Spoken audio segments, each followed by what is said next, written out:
সিডনিতে ইতিহাস গড়ে ১০ বছর পর বর্ডার গাভাস্কার ট্রফি পুনরুদ্ধার করল অস্ট্রেলিয়া।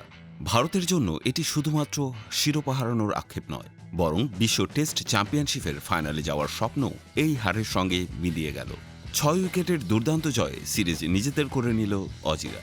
ভারত শেষ দিন শুরু করেছিল ১৪৫ রানের লিড নিয়ে, তবে স্কট বোল্যান্ডের বিধ্বংসী বোলিংয়ের সামনে সফরকারীরা আর মাত্র ১৬ রান যোগ করতে পারে। পুরো ইনিংসে মাত্র ১৬২ রানের লক্ষ্য দাঁড়ায় অস্ট্রেলিয়ার সামনে। জাসপ্রীত বুমরাহের চোট ভারতীয় দলের বোলিং আক্রমণের বড় শূন্যতা তৈরি করে। বুমরা পুরো ম্যাচে বল করতে না পারায় ভারতকে ভুগতে হয়। অস্ট্রেলিয়ার পেসার স্কট বোল্যান্ড সিডনির উইকেটে যেন আগুন ঝরিয়েছেন। ম্যাচে ১০ উইকেট তুলে নিয়ে তিনি ছিলেন ভারতীয় ব্যাটিং লাইন আপের দুঃস্বপ্ন। তার সঠিক লাইন লেন্থ এবং গতি এই জয়ের পেছনে বড় ভূমিকা রেখেছে।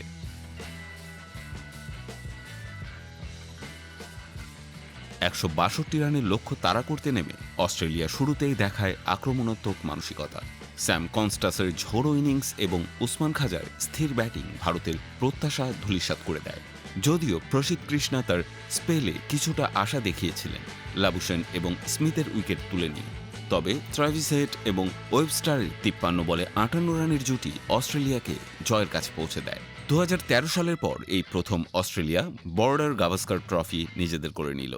স্বাগতিক হিসেবে নিজেদের মাঠে এই জয়ের মাধ্যমে তারা কেবল ট্রফি পুনরুদ্ধার করল না, বরং বিশ্ব টেস্ট চ্যাম্পিয়নশিপের ফাইনালেও জায়গা নিশ্চিত করল। অন্যদিকে এই সিরিজ ভারতীয় দলের জন্য একটি বড় শিক্ষা হয়ে থাকবে।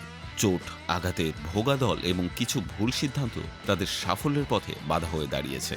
বিশেষ করে চোটগ্রস্ত বুমরার অনুপস্থিতি বল হাতে ভারতের বড় ব্যর্থতার কারণ হয়ে দাঁড়ায়।